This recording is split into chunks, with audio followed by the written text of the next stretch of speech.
if you look, Insect or woodpecker? sapsucker. Okay. It's like a woodpecker. Yeah. We do have those. And they make these really regular patterns of holes. It's not a deep wound, it's just a superficial. This tree produces sap and they actually lick the sap off. Sometimes it attracts wasps and bees and things, but it's not as harmful to the tree as you might think, although it can contribute to stress if it's a lot of sapsucker damage.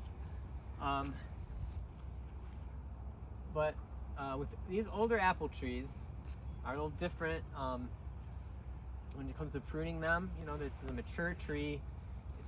It's kind of already developed its structure. The one over here is a good example of more like an open center apple tree, which, like I said, is working against their natural habit, which is why it's really challenging to keep them this way. And you can see that this one's trying to grow a trunk that goes straight up way out here, and that's not, from a structural perspective, that's not really a good thing. That could be a problem later on in this tree's life. Someone, and it wasn't me on this one, but someone at a certain point, this was more of a central leader apple, and then either nature or someone with a saw took out the central leader. And so then you see this in some older apple orchards that are still productive, commercial orchards, where they do that, and then you've got this kind of funny looking tree that used to be a central leader, but now it's kind of just got these laterals that are still producing fruit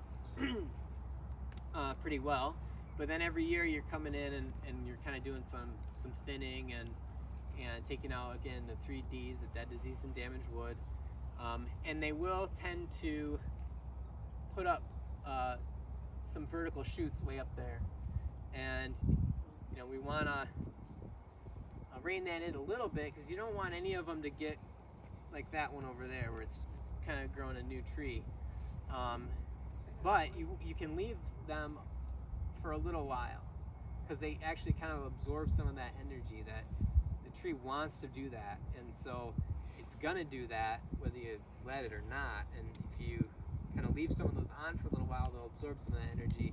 But you definitely want to take them out before they're as big as that one over there. And I don't see a lot of what we call water sprouts, which are those, sometimes when you over prune apples, they tend to put up these really vigorous shoots that come straight off of a horizontal scaffold and grow straight up really fast. And those are water sprouts, and they're not attached well to the branch they're coming off of, and so they end up being weak, and they tend to break in future years. If you have a heavy crop load or a windstorm, those are the limbs or the shoots that are going to go first.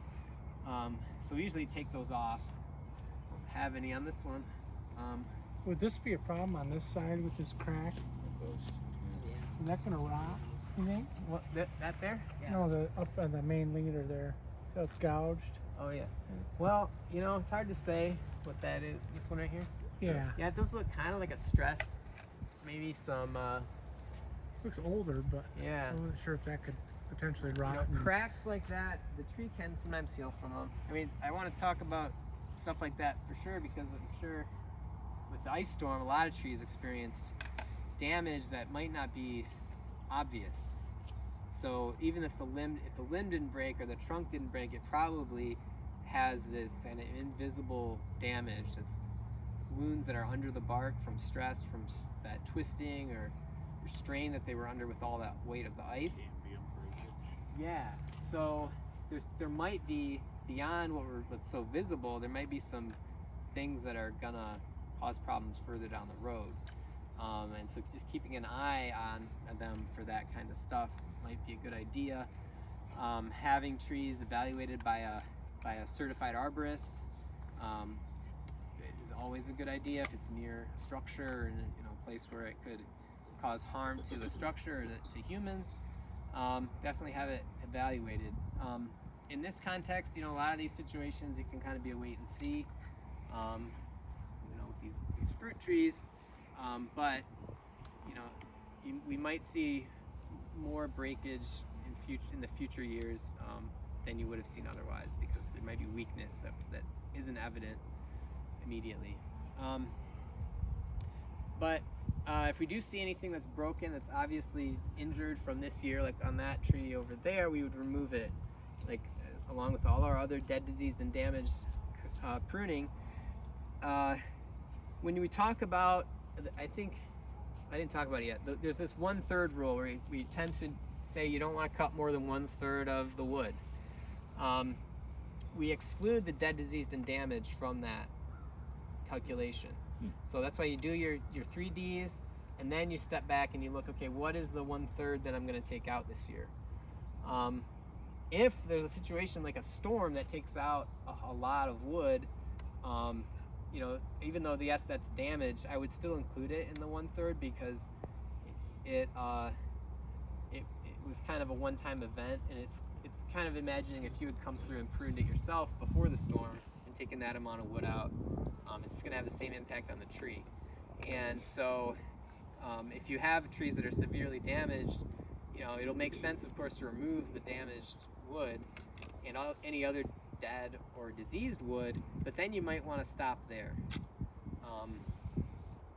You know, because the tree's going to respond to that removal by putting a lot of energy.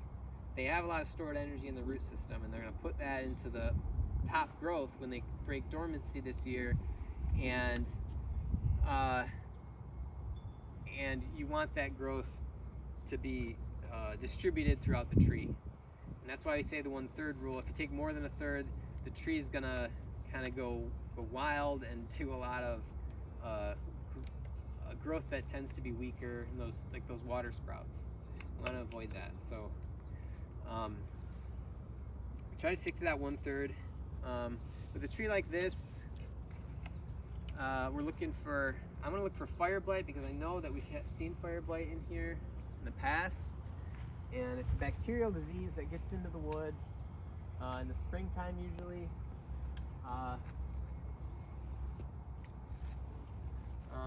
Black? Yeah, it creates this kind of blackened tissue. Here's a fire blight canker right here.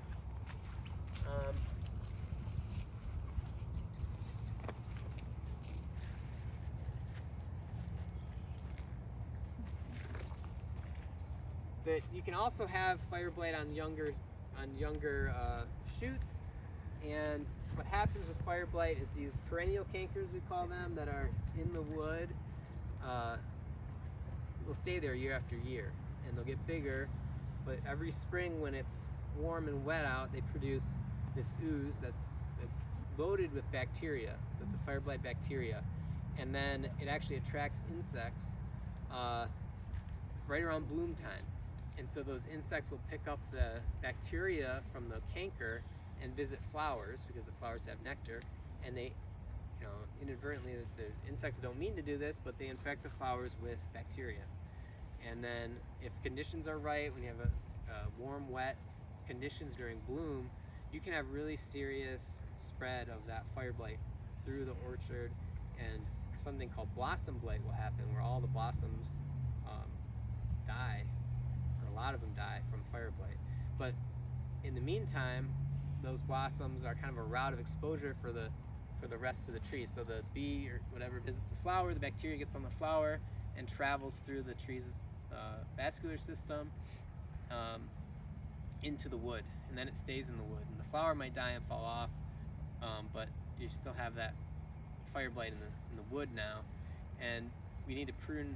You always need to prune that out as much as you can in the winter time, if you can find it, because it's you're less likely to spread it from tree to tree in the winter time, because the bacteria is not active. I see there's a little canker right here.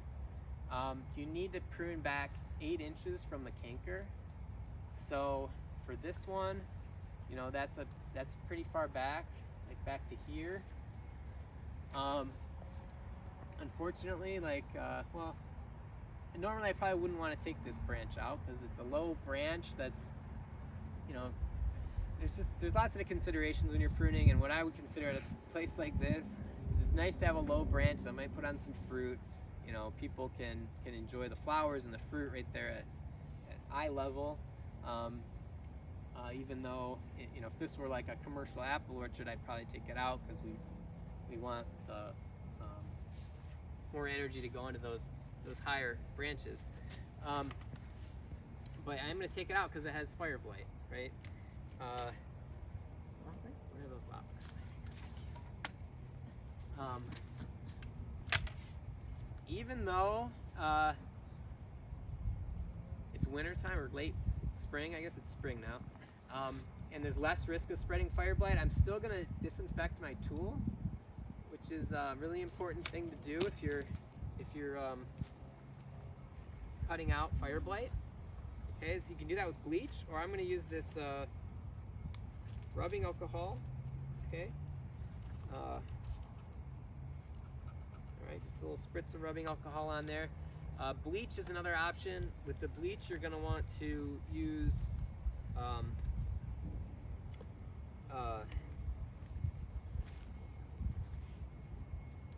sorry, I don't remember the exact ratio, but the point about using bleach is that it's corrosive to your tools. So it might not be, you know, as good of an option as the alcohol. The downside of the alcohol is that it will remove oil from the tool, so you just want to make sure you oil it, re-oil your tool afterwards. But you know, that limb probably wasn't going to produce that much fruit anyway, so I guess I don't feel that bad about taking it off.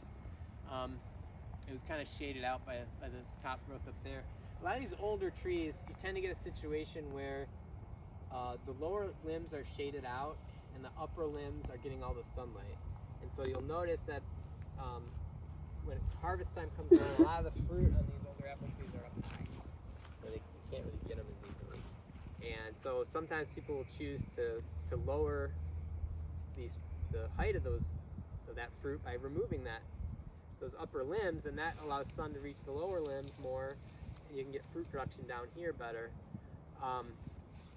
But that ends up with kind of a funny looking tree, you know. But if you've got one of those old trees and that's something you want to do, you can do that. Did you have a question? Yeah, for this one, with that terminal lead up there, it's got another big crack in it. Would you contemplate topping that down to that biggest loading branch there? Because I don't know if that's from the ice or what, but yeah, I mean, if this were my tree, and like I said, it's a personal choice. Some people want to leave these older trees as is because they like how they look. But if you wanted more fruit production, and he's just easier to manage it, I would bring it down, especially if there's something like going on like that up there. I think there's probably fire blight up there too. I see a lot of things that look like they probably are fire blight cankers. Some of these older trees, you just get so much fire blight in them, there's almost nothing to do about it. And the tree will just kind of limp along and won't be as healthy as it could be. It'll be a source of fire blight infection for nearby trees. So it's kind of a tough choice you might have to make sometimes, where, especially if you're trying to get productive apple trees, sometimes it's a good idea with an older tree that's got a lot of fire blight in it to unfortunately make that, call this the one cut pruning method right down here. Are these all suckers here? You didn't. Well, so let's talk about, that's a good point. Suckers and water sprouts. Yeah. So water sprouts, this would be more like what I would call a water sprout. You can tell by the look of it, this lighter colored wood, that it's pretty new growth. This looks like it might be 2 or this might be 3 years old. Yeah, it looks like, but in its first year, you can find the bud scars on these to tell, you know, how much. So this growth, the bud scar is a scar that goes all the way around the shoot. This was last year's growth on this shoot. Okay, the year before that, so that was 2024. 2023, this one put on a lot of growth. That was a good year for this apple tree. Okay, we go back a little bit more. It gets a little harder when you get back farther, but it looks like this might have been 2023. Wait, 2022. Yeah, but that was a good year for this shoot. And that's a good way to kind of assess the health of your trees. You want your apple trees to be putting on like 12 to 18 inches a year generally. But the point I'm trying to make here is that this one, it looks like, put a lot of growth on in its first year. And that's really typical of a water sprout. They're really vigorous, but because they grow so quickly, they tend to be weak and not well attached to the main stem. And you, generally speaking, always just want to take them out. There's no good water sprouts out there. A few, exceptions are if like you really need it to replace a damaged part of the tree. Maybe the central leader had a problem. Water sprouts sometimes can be used to like replace the central leader, and things like that. But for the most part, you don't want them. So take this one out.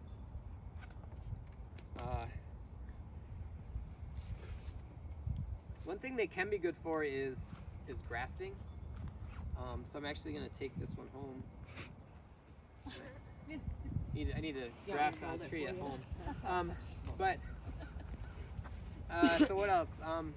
So suckers come from down here. Suckers actually, strictly speaking, the definition of a sucker is shoots that come from the rootstock rather than the scion wood, which is up here. And I don't know exactly on an old tree. You can't always tell where the graft union was, but it's probably down here someplace.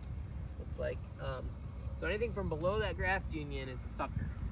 And we typically just want to take those off too. There's not really any purpose they're serving.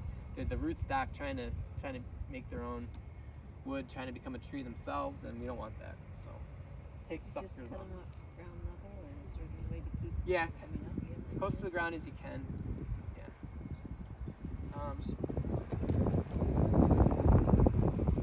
So I'm happy to answer more questions. I think I'm just gonna walk around